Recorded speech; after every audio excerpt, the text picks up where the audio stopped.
are best for us. So we have the sales price, we have the everything else.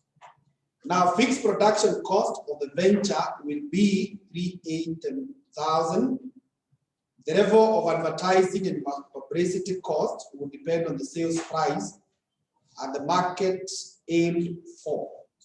With a sales price of shillings 150 per unit, the advertising and publicity cost will amount to shillings 120,000.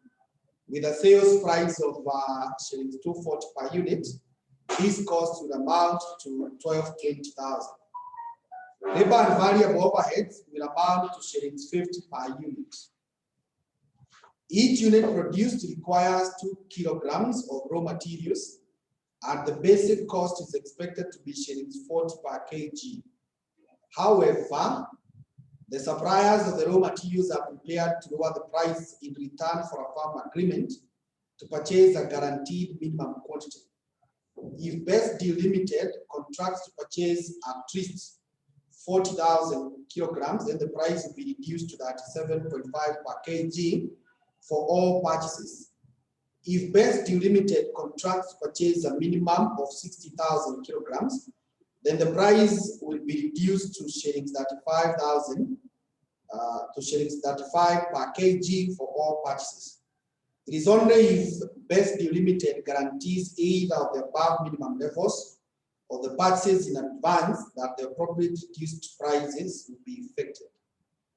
If Best Deal Limited was to enter into one of the agreements for the supply of the raw materials and was to find that it did not require to utilize the entire quantity of materials purchased, then the excess could be sold. The sales price will depend upon the quantity that is offered for sale.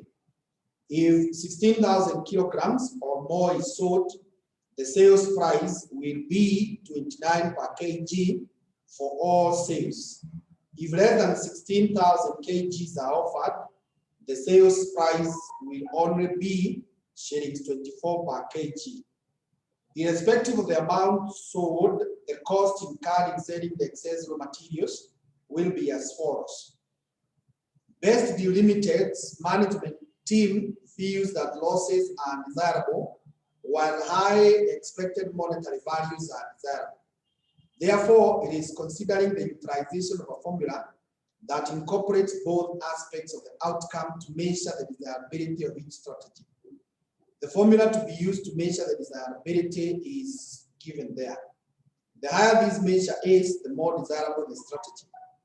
The marketing manager seeks your advice as the management accountant to assist in deciding on the appropriate strategy. Now you are told to prepare statements showing the various expected outcomes of each of the choices open to Best Deal. And then you advise for the best choice. Okay.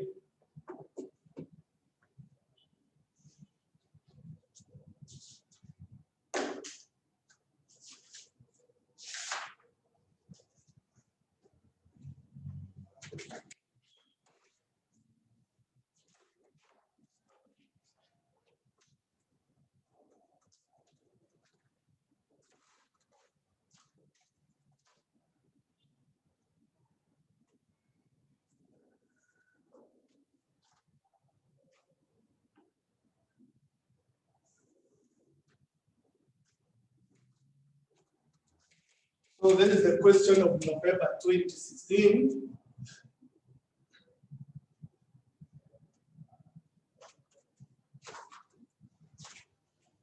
Question 3, and is on multi-stage decision making.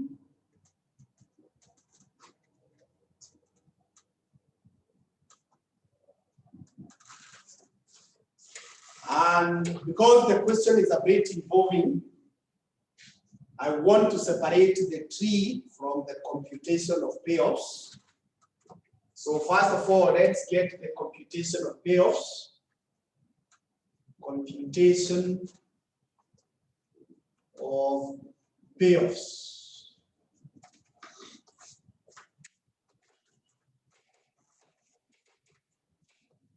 So in the computation of payoffs, we will have the option here.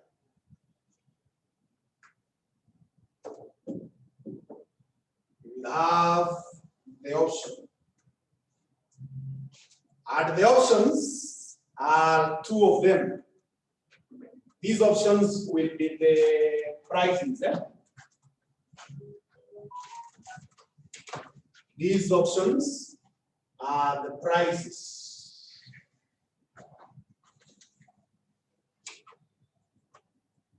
Actually, they are not just two. They are not just prices. There are two types. There are two types. There are two types of options.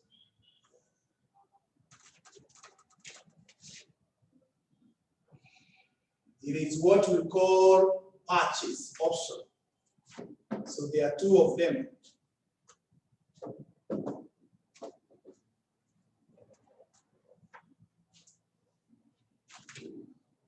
Then we have the outcome.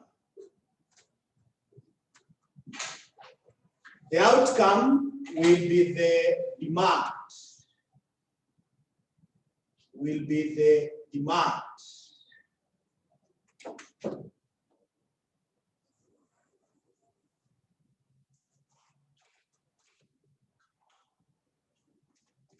And looking at this question, you can first of all see there will be need to have, or rather, how do we get the payoff or commission? How we shall get the payoff? We will need to get the revenue. The revenue, that is the unit sold multiplied by the selling price. Then we minus the costs. And the costs, they are several categories. Kwanza, tuna material. Now material, we have the purchase cost of material. We also have the selling cost of the material. Then there is also the other costs, which is in number 3, the variable overheads and the labor. So even that one you have to get it. And then there is the fixed production cost. So we have 4 types of costs. Now dealing with the cost of materials, we will have to know how many materials were purchased. So here we will need a working like this. Materials in kgs. So first of all, we have the required. We have the required. Then we have the purchased. We have the purchased. Then we have the excess. We have the excess. Those are the 3 things that we require for materials. The next thing that we require is revenue. The next thing that we require is revenue from products. We are selling the product, we will get the revenue there. And according to information 5, there will be sale of materials, the excess materials. So that will be our revenue.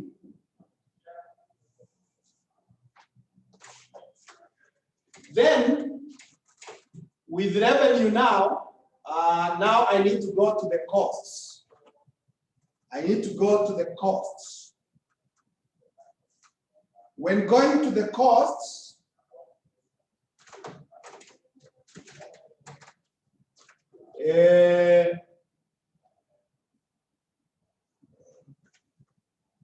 I start with the material costs. I had said there are two types of material costs. There is the purchase and there is the selling. These materials that we will have excess, the cost of selling them.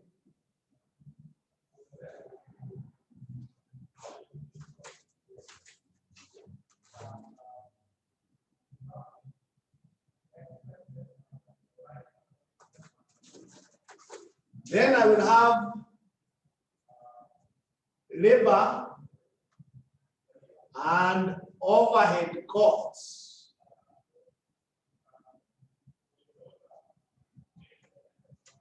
Labor and overhead costs.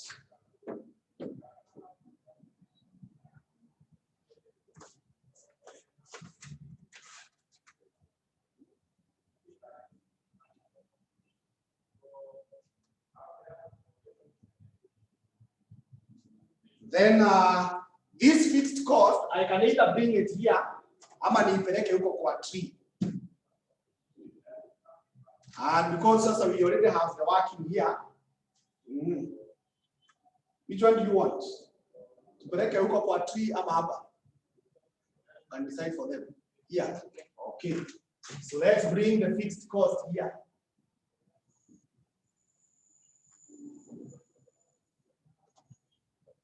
So if we bring the fixed cost there, this will give us net profits.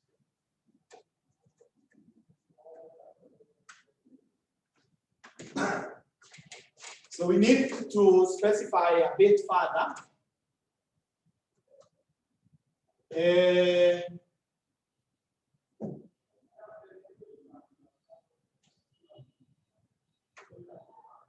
If the prices, I call them A. Demand, I call it B. Demand, I call it B. Then the materials required, according to information 4, we are told each unit requires 2 kilograms. So the required will be 2B. And we call it C. Now purchase, let's call it D. Excess will be D minus C, call it E. D minus E, call it E. For the product, the revenue from the product, it will be AB. A times B, you can call it F. You can call it F. Then for the material, it will be E times price. You can call it G. I'm using the word price because the price is depending, it's changing. Purchase, it will be the purchased D times cost, and let's call it H. Let's call it H. Selling will be E times, if you go to information 6, if you go to information 6, useme 3 plus 4.5 plus 1.5, that is 9. So E times 9, you call it K. You call it K. Labor will be 50. It will be 50B. And you can call it M. And this one you call it N. So how do you get your profit? It will be F plus G minus H minus K minus M minus N.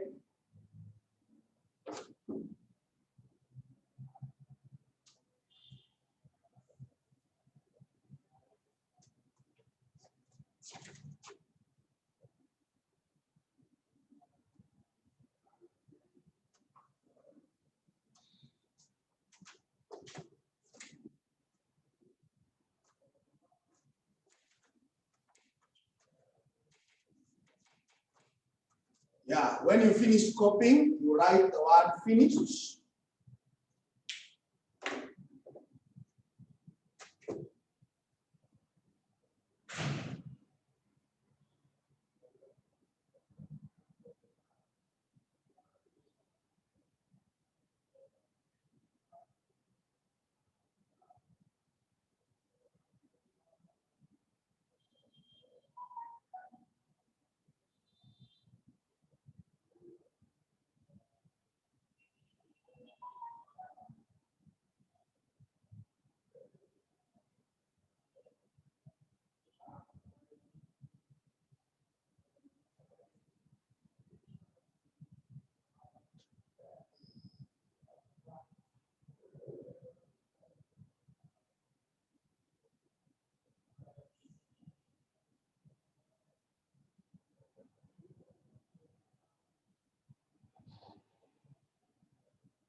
I'm waiting for you to say finish.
Yeah, I can see we have finished.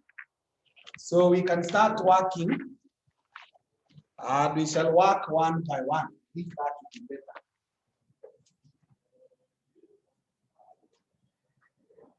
One by one, please.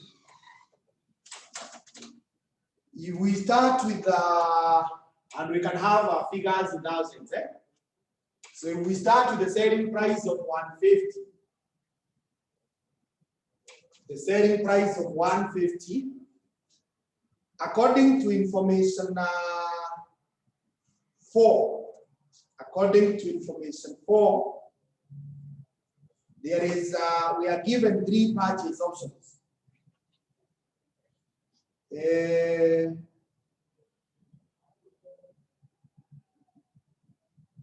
you buy at least 40 and at least 60, alafu any. So we have 3 options.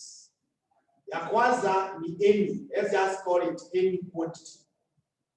We can put it that way, any quantity. So with any quantity, demand at 150 can be 20. Demand can be 20. So the required units will be 20 times 2. That will be what? 40.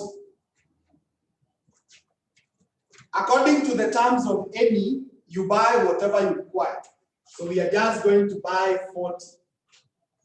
And there will be no excess. So the revenue will be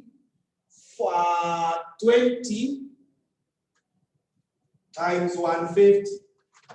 So we are going to recognize a revenue of 3,000. There will be no revenue from materials. The purchase cost is when you are in the option of any, they are selling to you a kg for 40 shillings. Na tumenunua 40, so it is 40 times 40. That gives us 1,600. There is nothing to sell as excess. Labor will be 50 times 20. That will be 1,000.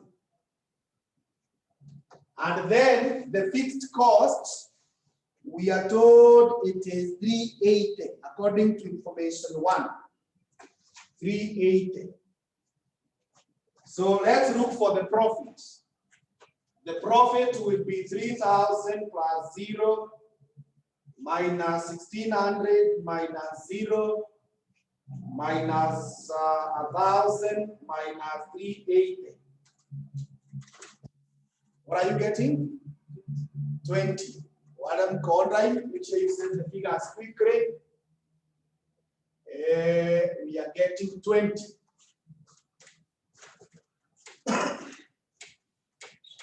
Now the next thing, tutakuja hapa, the next possibility of demand is 30. So tuweke 30 here. When it is 30, you require 60. You require 60. And because we are still in the option of any, you buy the 60 that you want. So there is no excess because you just buy what you require. So the revenue will be 60 times 150. Is it? No. 30 times 150. 4,500. There is no excess materials to sell. Purchase cost is 60 times 40. That is 2,400.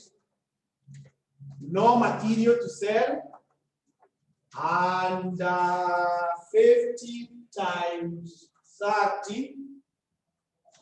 That is 1,500. And then fixed cost is 380. So that will give me 4,500 minus 2,400 minus 1,500 minus 380 is 220. 220. Then The next demand is 40. The next demand is 40. So 40, I will require 80. So I just purchased 80. And therefore there is no excess. So 40 times 150 is 6,000. No excess to sell. The purchase cost is B, that is 80 times 40, 3,200. Nothing to sell, excess. So 50 times B, B is 40, that is 2,000. And this is 380. So 6,000 minus that 200 minus 2380 is 420. That is the first possibility. That is the first possibility.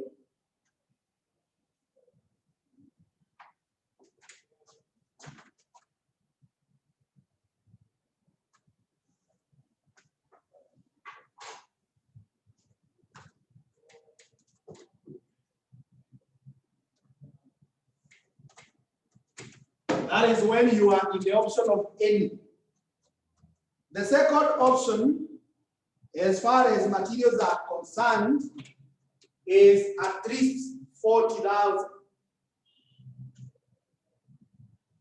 Minimum 40K, or just minimum 40, because our figures are in thousands.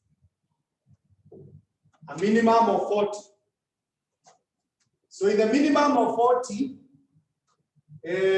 demand here sasa tumeielewa. So demand would be 20, 30, 40. So weka hivyo, the minimum, the required, when you multiply, this is 40, 60, 80. That way.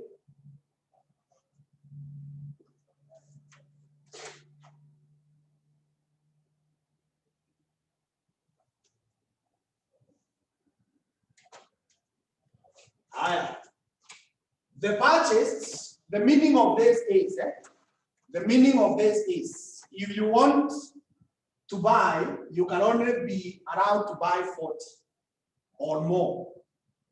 But in case you require less, you must buy 40. So here, this 40 that we require, you may pick at the minimum. So we just buy 40, here we just buy 60, and we buy 80. You are in a shida. So with that, there is nothing excess. There is nothing excess. There is nothing that is excess. And if there is nothing that is excess, the revenue still remains the same, 3,000, 4,500, and 6,000. The revenue remains there. There is no material revenue here, but the purchase cost will now change. Because when you are in the minimum of 40, they are selling to us at 37.5. So tutasema we require B. So it is 40 times 37.5. 1,500. Eh? So this is 1,500. Then 60 times 37.5 is 2,250. Then 80 times 37.5 is 3,000. Is 3,000. So selling costs being 0. Labor remains the same way. Haibadiliki. Even fixed, they remain. Given fixed, they remain. So we embark now on getting the profits. So the profits, tutakuwa tunasema 3,000 minus 1,500 minus 1,380, 120. Getting 120.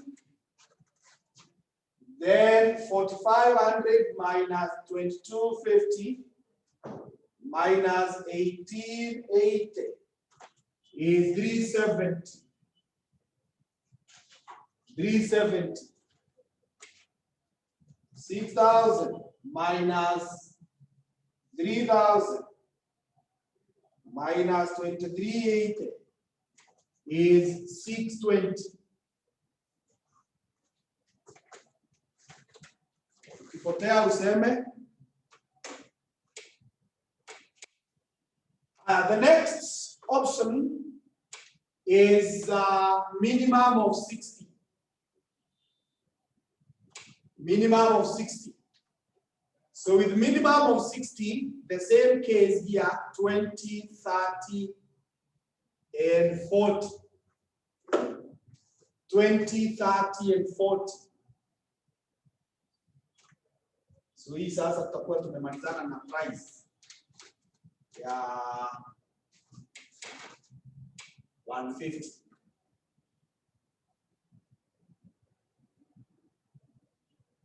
So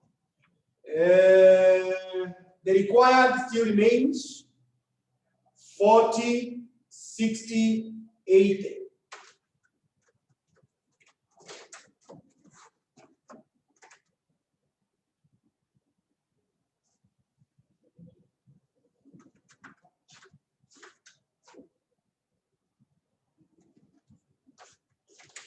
So the meaning of this is you must buy a minimum of 60. So naona hapa tunahitaji 40, but they can only sell to us 60. So we will buy 60, and therefore we will have an excess of 20. We buy 60, but record an excess of 20. Here, 60 is okay, so no excess. 80 is okay, no excess. The revenue remains 3,000, 4,500, and 6,000. So the revenue remains. So the revenue from the materials. Go to information 5. Go to information 5. When you look at information 5, inasema, if the excess materials are more than 16,000 kilos, you sell at 29. If they are more than 16. But if they are less than 16,000 kilos, you sell each at 25 shillings. No, 24. So sasa hii excess is more than 16. So we are going to sell it at 29. So utasema 20 times 29, 580. And here nothing, here nothing.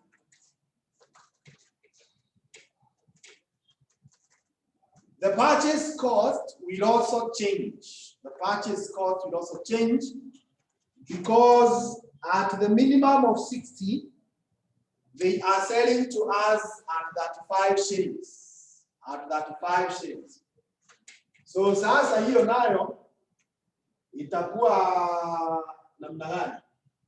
Itakuwa 60 times 35, 2100, yeah? Na hata hiyo ingine bado ni 2100. Then 80 times 35, 2800. So the excess selling, it will be 20 times 9. That is 180 hapa. Lakini hapa 0 na hapa 0.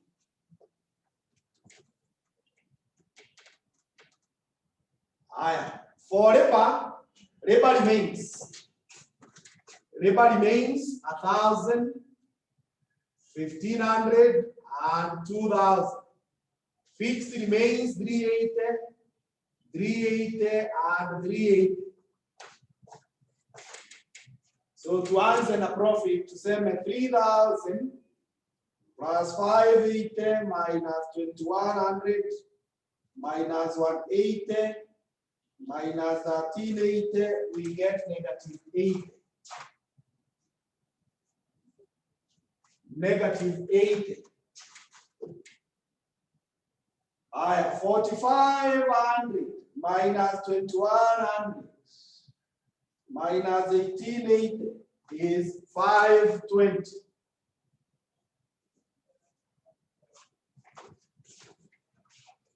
6,000 minus 2,800 minus 2,380 is 820.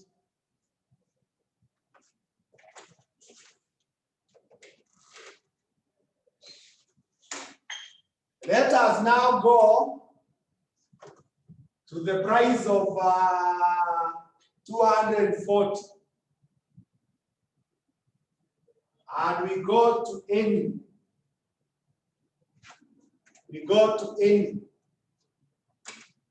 Now, any, the units are 18, 16, 20, and 24.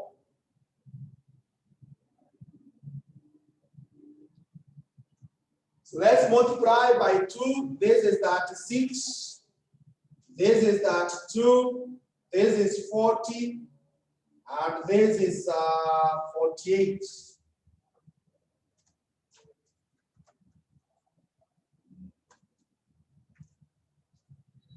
The purchased, here we buy any 36, 32, 40, and 48. So we don't have any excess. We don't have any excess. Let's go to get the revenues. The revenues to tutasema 18 times 240 is 4320.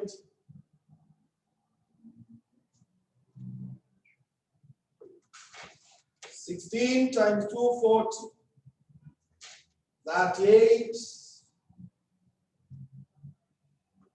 40. 20 times 240 is 4,800.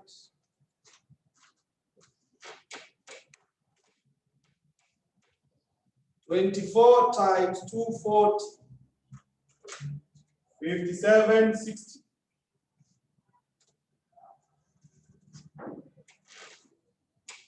So there is no revenue from materials.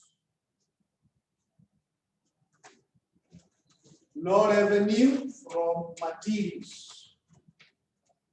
So purchase costs, this is all that tunauziwa at 40 bob. So the purchase is 36 times 40, 1440. That's 2 times 40, 1280. 40 times 40, 1600. 48 times 40, 1920.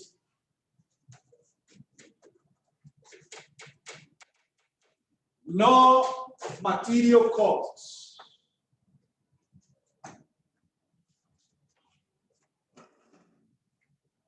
Labor will be 50 times 18, 900. 50 times 16, 800. 50 times 20 is 1,000. Venture times 24 is 1200. Fixed cost remains 380.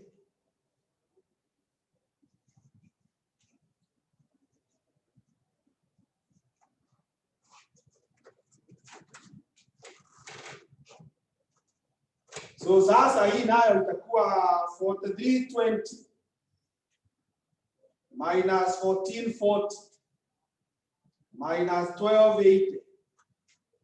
I'm getting 1600.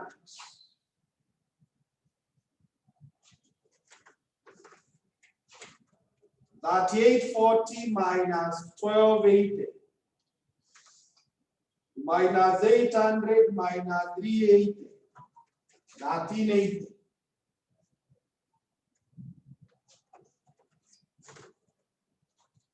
$4,800 minus 1600 minus 1380. 1820.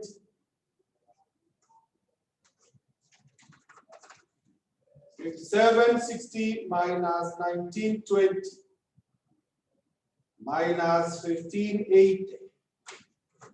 2260.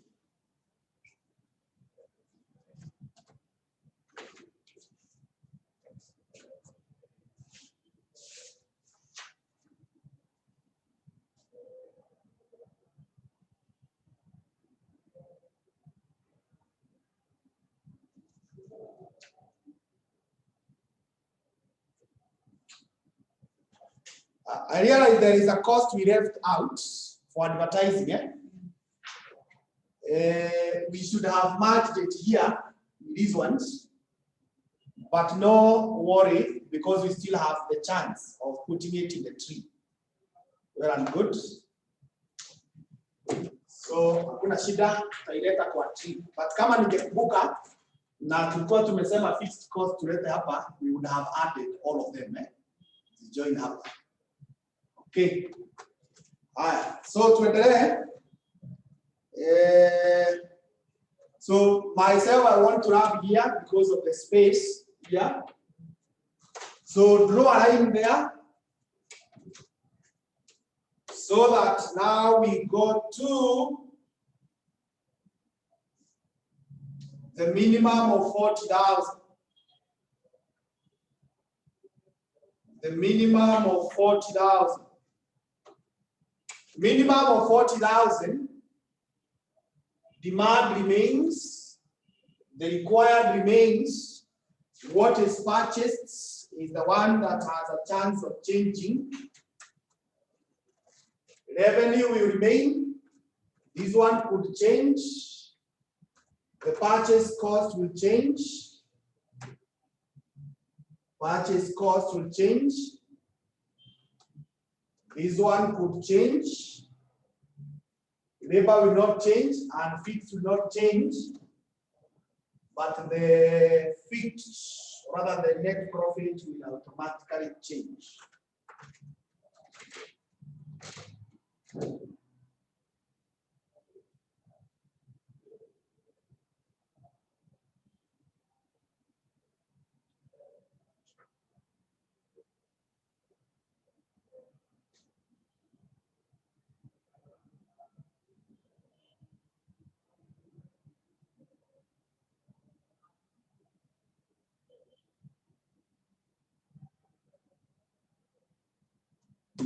So, if it is a minimum of 40 and we require 36, we must buy 40. So when you buy 40, that means you'll have excess of 4. You'll have excess of 4. This one, you must again buy 40. So you will have an excess of 8. This one, you will buy 40, so no excess. Here, you buy 48, so no excess.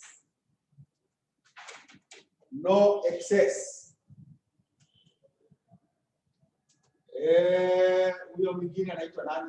Revenue remains. we go to the revenue for material. Material tulikuwa tumesema if it is less than 16 kilos, you sell at 24. So sasa hii tutasema ni 4 times 24 is 96. And then this one will be 192. These ones will be zeros. There is nothing to sell.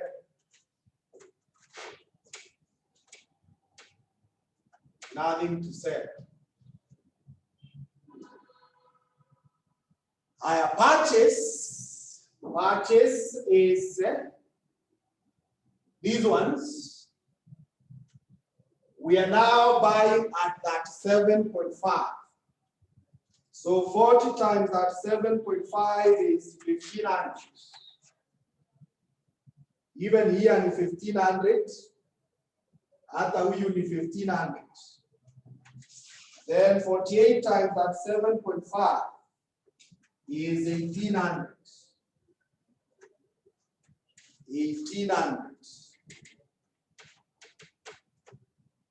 Then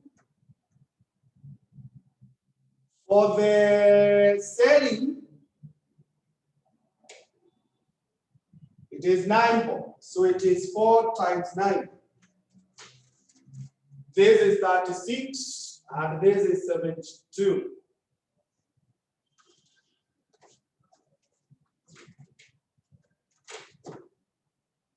So we have 4320 plus 96 minus 1,500 minus 36 minus 900 minus 380 is 1,600.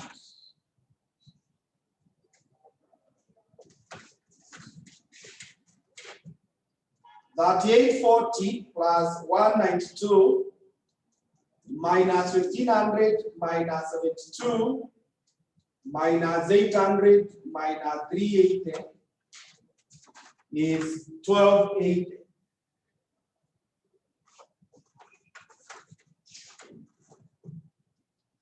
$4,800 minus 1,500 minus 1,380 is 1,920.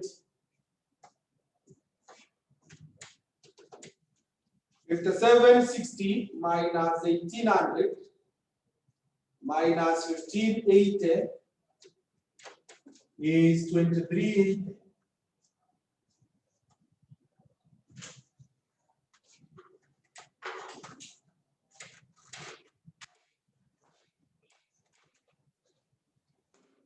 So I want us to go to the minimum of 60.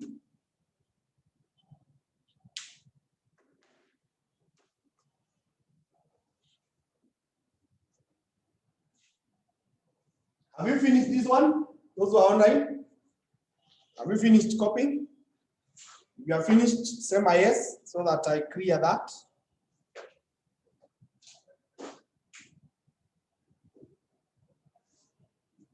Yes, Royce, Ivarin.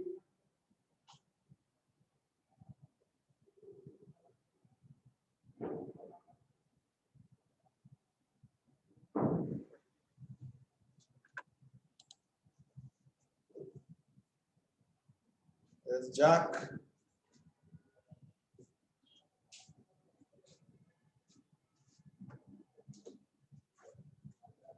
Bonfish. McKenna.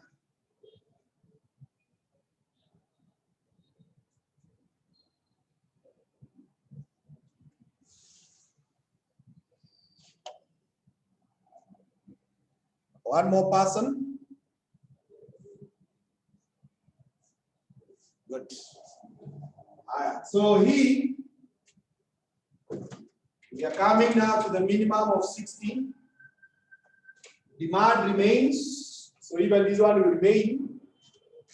Purchase here will change. Purchase will change, so even this one will change. Revenue will remain, but this could change. The purchase costs will also change. This one will change. Riba will not. And profit will change.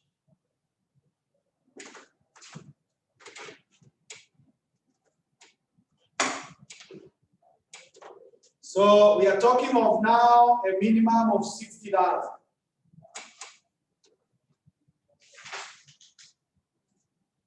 A minimum of 60,000. So with 60,000, if you require that 6, you must buy 60. That gives you an excess of what? 24. If you require that 2, you must buy 60. That gives you an excess of 28. And if you require 40, you buy 60, excess of 20. 60, you get excess of what? 12.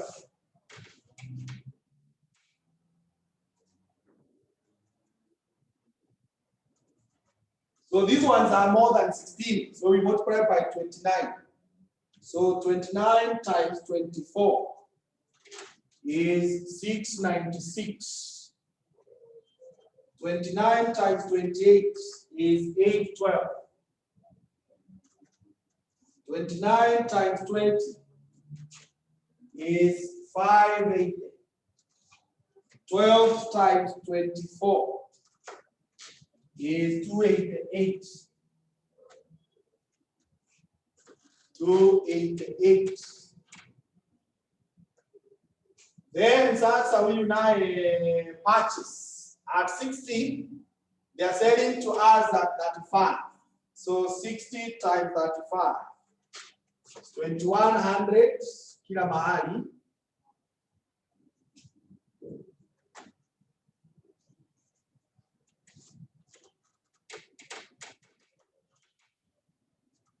Then selling, it is 24 times 9.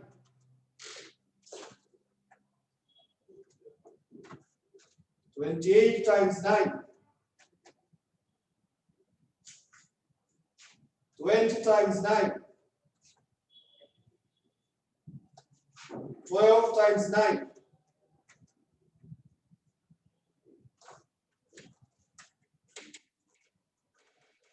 Tutafutia profit commission.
So here we will have net profit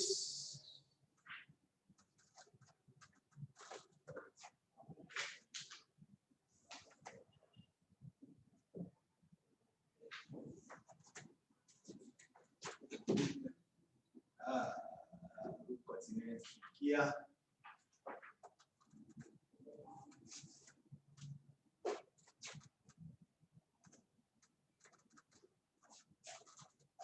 So what do I do? What I will do like this.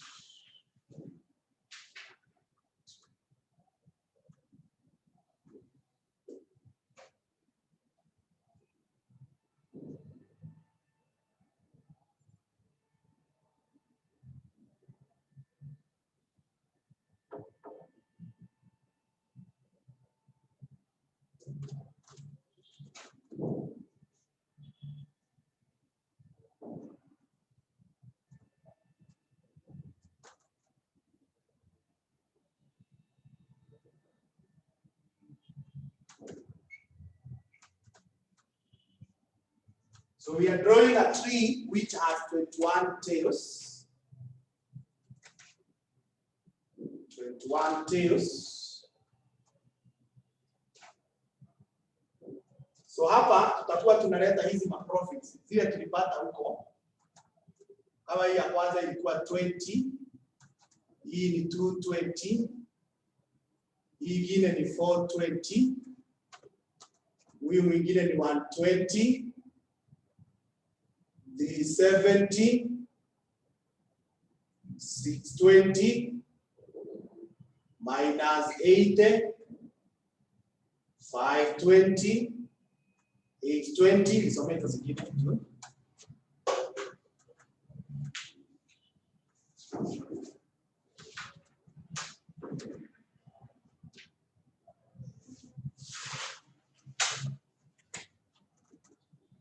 Kuanzia price ya 240.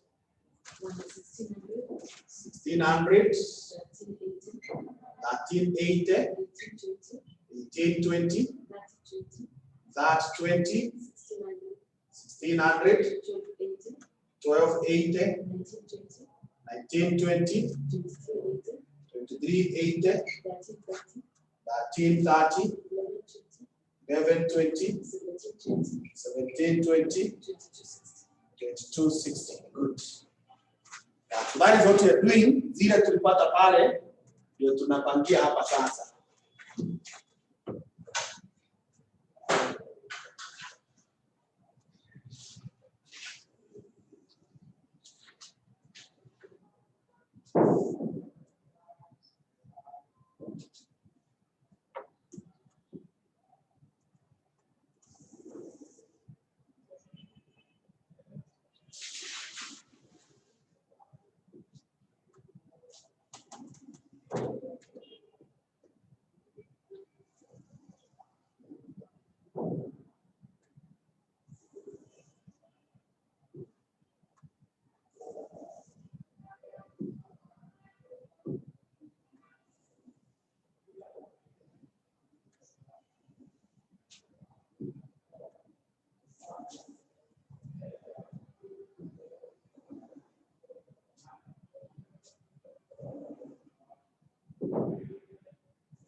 So that is the decision tree. So here we are dealing with the price of 150 and here price of 240. And before we forget again, here advertising costs for 150 and 120. So weka 120 hapa in brackets. Na huyu mwingine umwekee 1220. Then this is any quantity. This is minimum of 40. This is minimum of 16. This is any quantity. Minimum of 40. And minimum of 60. Demands are 20, 30, 40.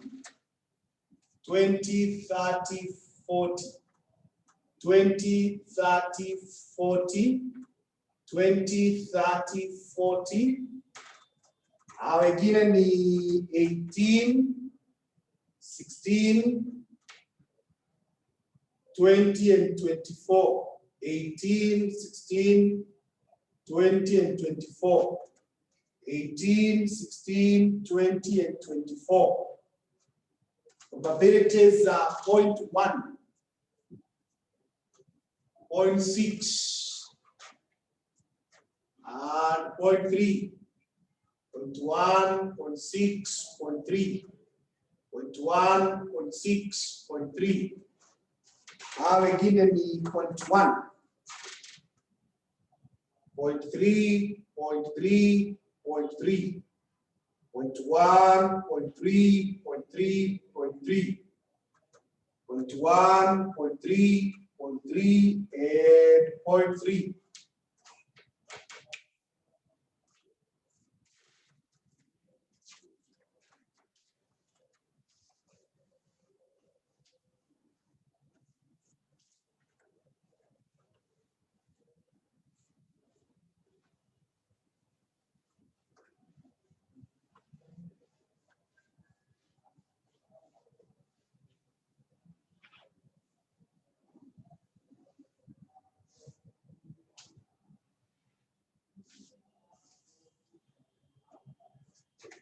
So ukimaliza kuchora andika the word drone.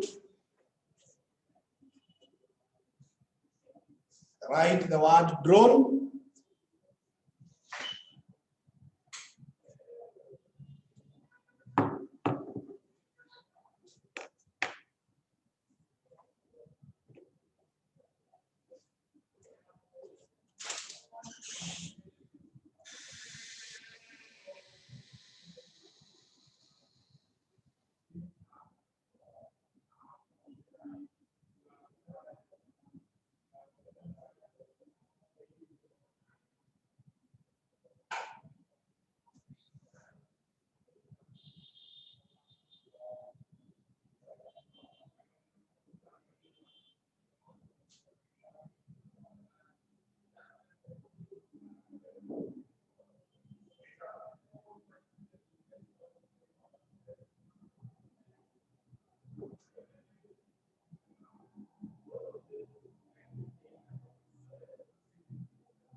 Yeah, can see we are drawn. So if we are drawn, the next thing we need to do is to have these workings here.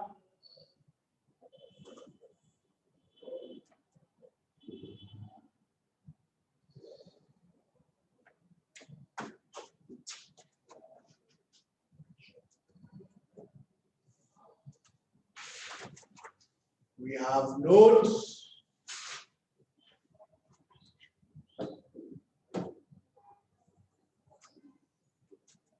And then expected monetary value. Expected monetary value.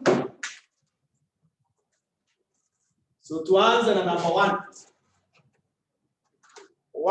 it will be 0.1 times 20 plus 0.6 times 220 plus 0.3 times 420.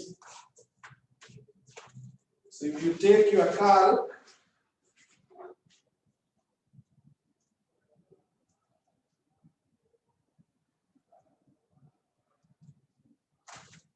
you're getting 260.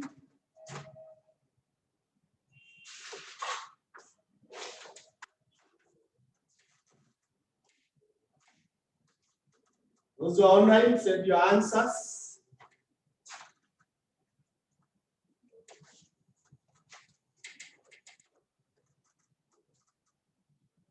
Yeah, good.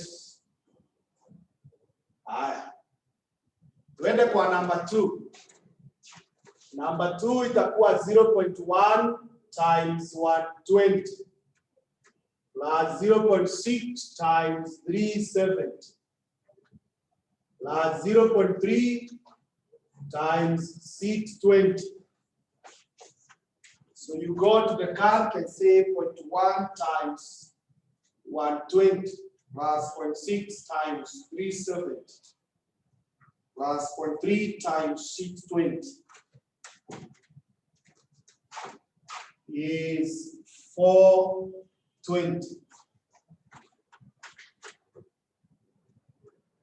Number 3 is 0.1 times minus 80 plus 0.6 times 520 plus 0.3 times 820. So 0.1 times minus 80 plus 0.6 times 520 plus 0.3 times 820 is 550. Number 4 is 0.1 times 1600. You see now that these ones are common, eh? You don't have to repeat, you can factorize. So you can factorize number 0.3 times into brackets. Sasa one is 1380 plus 1820 plus 3020. You don't have to keep on repeating, but if you repeat well and good, utapatana huko mwisho. So it will be 0.1 times 1600 plus 0.3 times brackets 1380 plus 1820 plus 3020, close the brackets, equals. Are you getting 2026?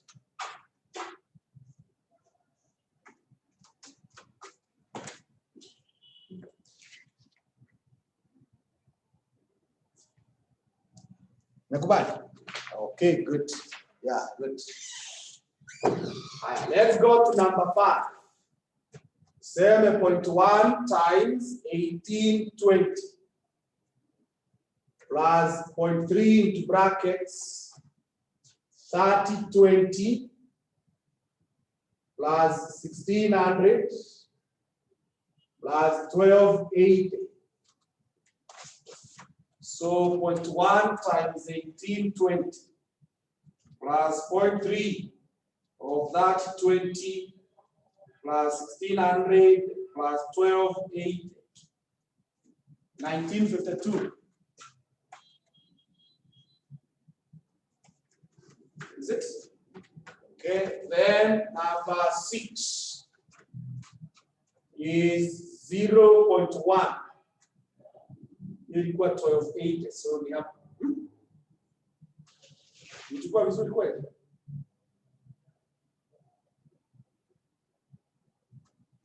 Hiyo ni kama sikuchukua vizuri ama tulikuwa wapi? I was supposed, so hiyo haiko sawa. Hii ya kwanza iliishia hapa that 20. So I was supposed to pick from here. So I did not pick vizuri.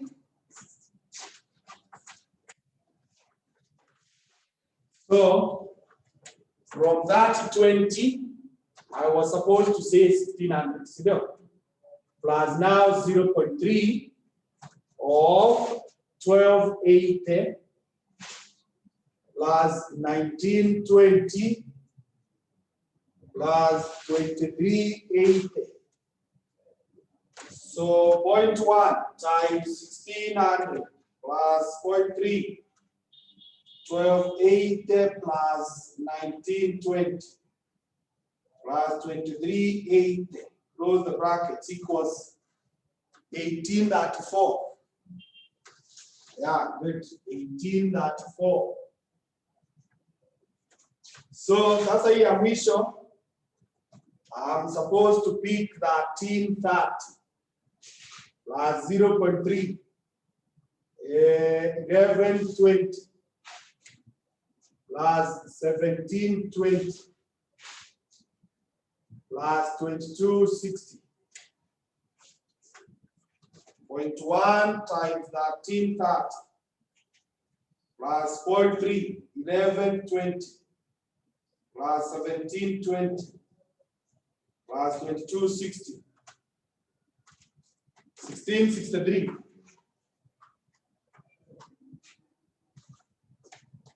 1663.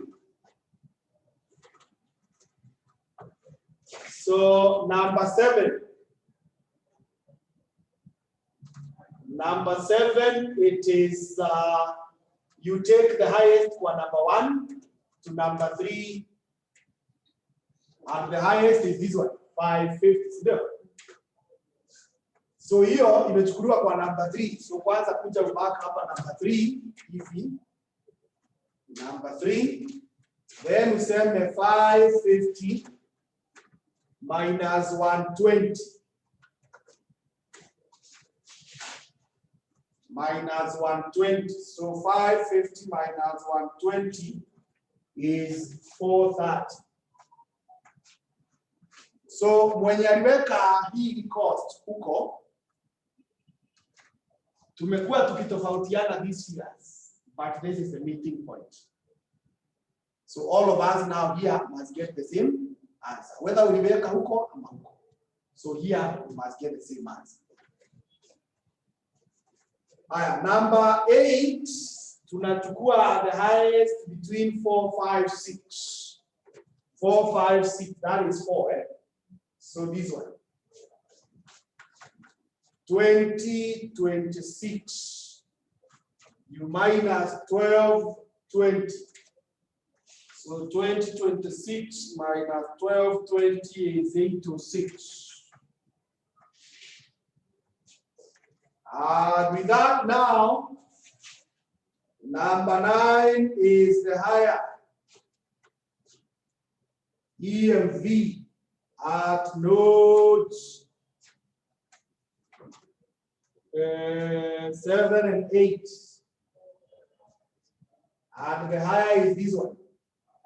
So we say 806. Now 806 imechukua kwa number 8. Na hiyo ingine 2026 tulikuwa tumechukua kwa number 4. So what advice do you offer? What advice do you offer?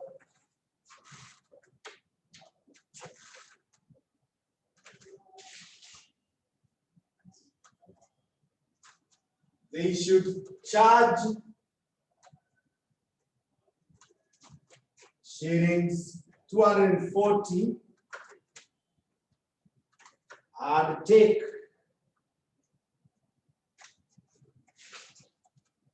purchase contract of any quantity. Purchase contract of any quantity.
Okay, so let's now try to answer the next question.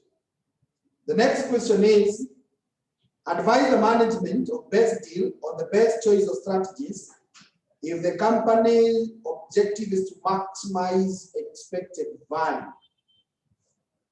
So that first advice that we have given there is for maximizing expected value.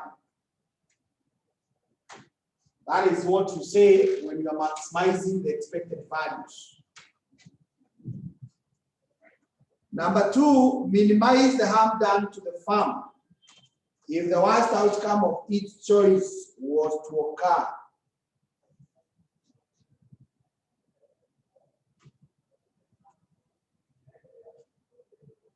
You minimize the harm.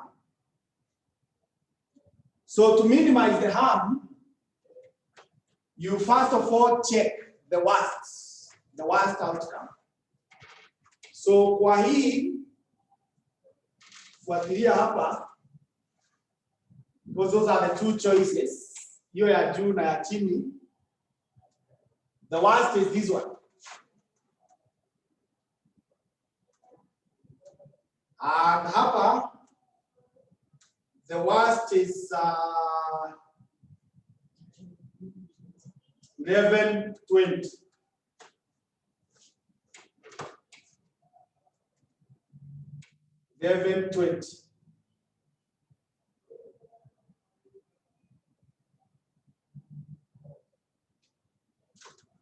So if you want to minimize the worst, you go for the better of those two.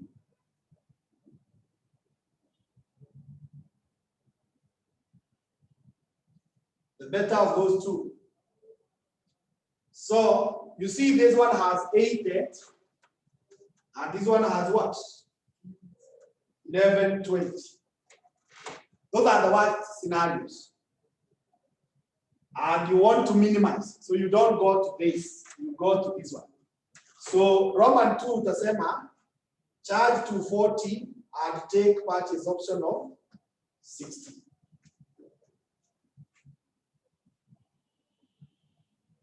Charge 240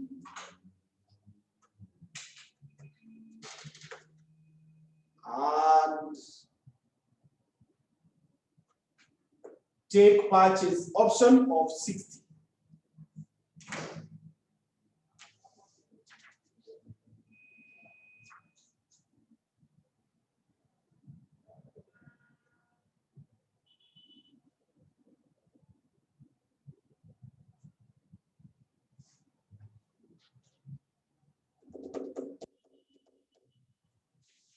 Then finally, maximize the score on the above mentioned measure of desirability. So if you want to maximize that,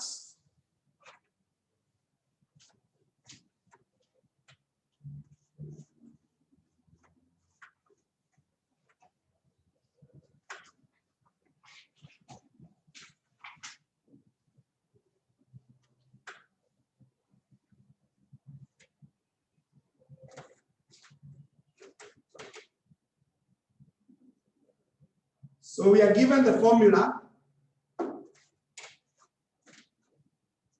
Desirability L plus 3E.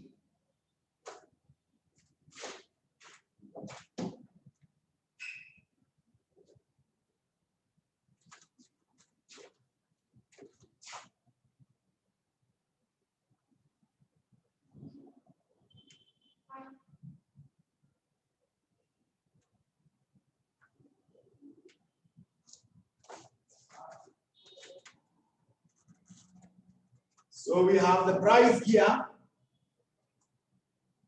We have the contract.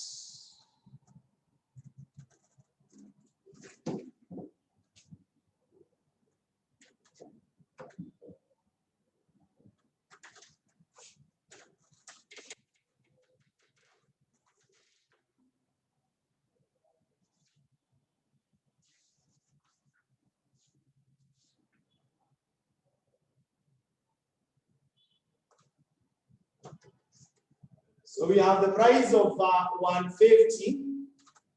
This is any. This is 40 and 60. Then 240, where we have any, we have 40 and 60.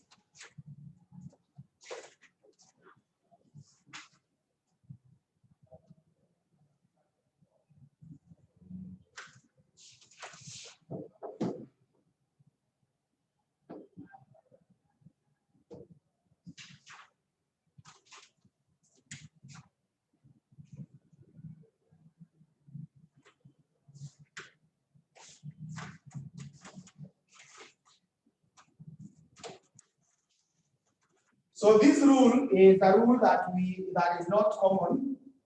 It is not taught anywhere. That's why the examiner has to provide the formula. The examiner has to provide the formula. So the first thing is to get E. According to this formula, we require L plus 3E. So let's first of all get E, the expected monetary value. The EMV. So the expected monetary value will be given like this. We will be taking these values here, these ones, and we less these costs. We less those costs. So here, with 260, you minus 120. 420, you minus 120. 550, you minus 120. 1834 minus 1220. 1663 minus 1220. And 430.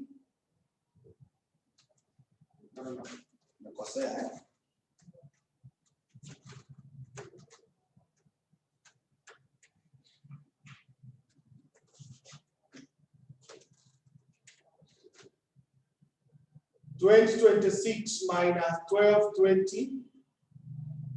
1834 minus 1220. 1663 minus 1220.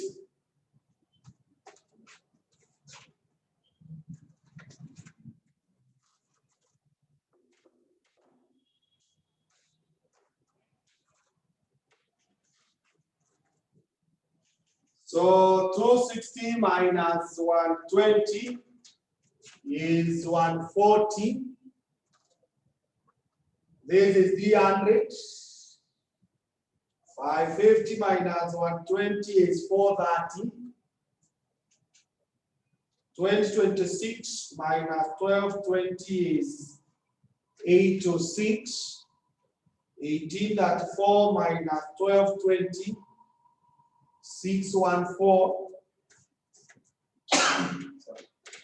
And then 1663 minus 1220 is 443.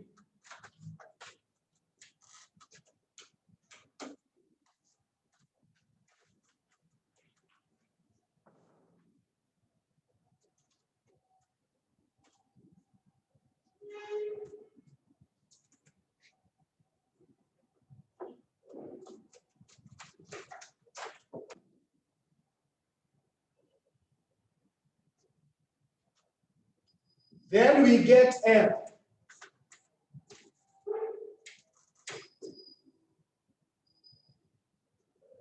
Now getting L,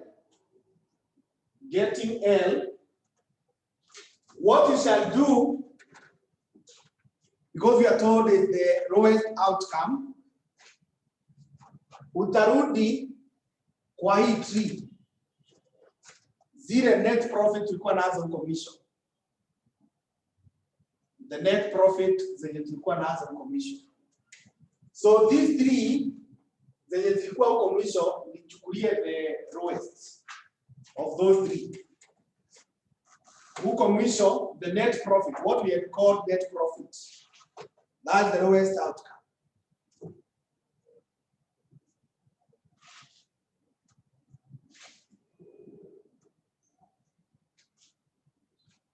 Zile tuliita net profit. Zenye tumekuwa tukitumia hapa ku multiply ndio tupate EMV. Kwa ile table tulichora, alafu tukazileta kwa tree. Still kwa tree hapa. For the first three, nichukulie the lowest. The lowest is 20. Chukua now the next three. The lowest 120. Chukua the next three. Negative 80. Chukua now the next four. 1380.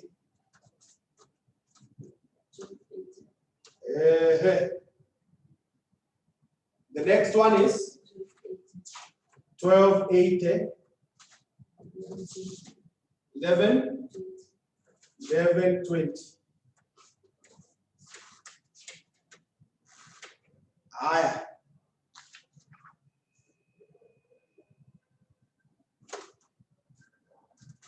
Now those ones, you are supposed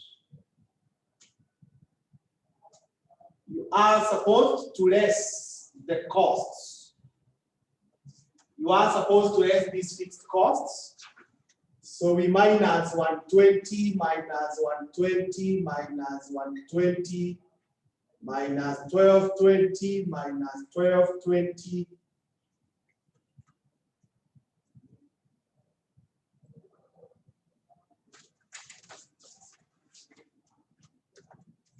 So we less those costs, those fixed costs.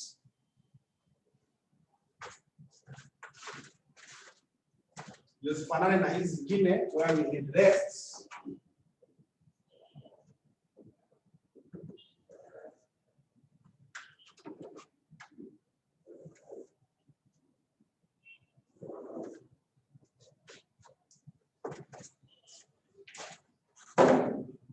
So we if you say 20 minus 120 is minus 100, this is 0.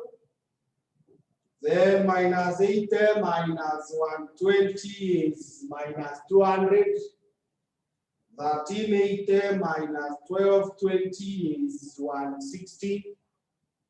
1280 minus 1220 is 60. 1120 minus 1220 is minus 100. What else does the formula require? So we have those three. So desirability.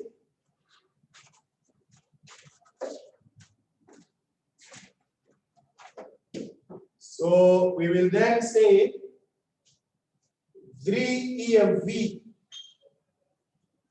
plus L will be the desirability.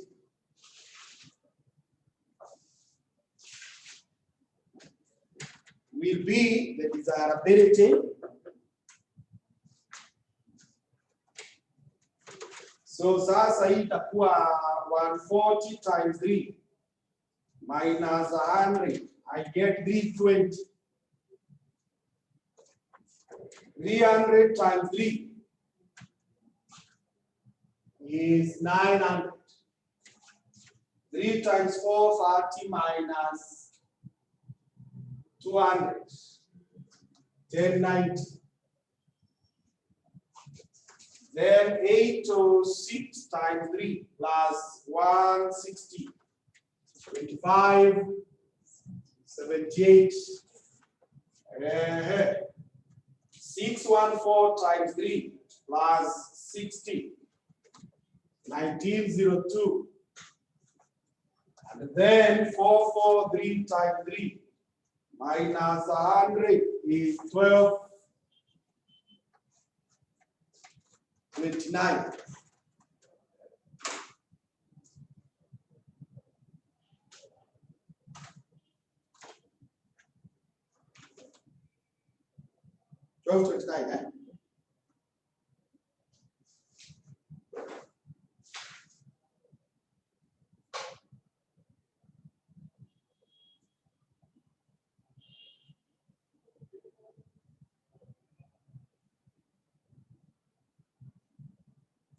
So the question says, according to this rule, the higher this measure is, the more desirable.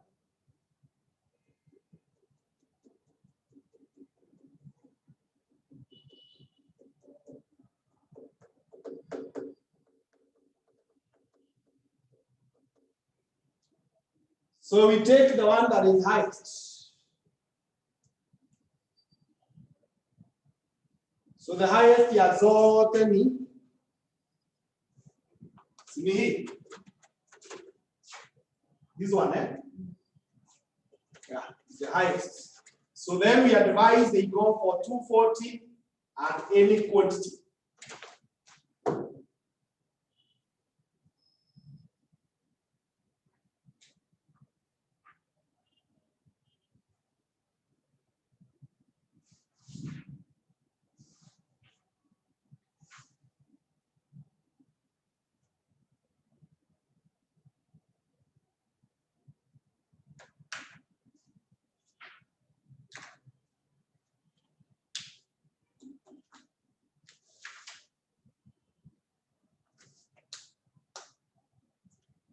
At that time imeisha. One question, 2 hours.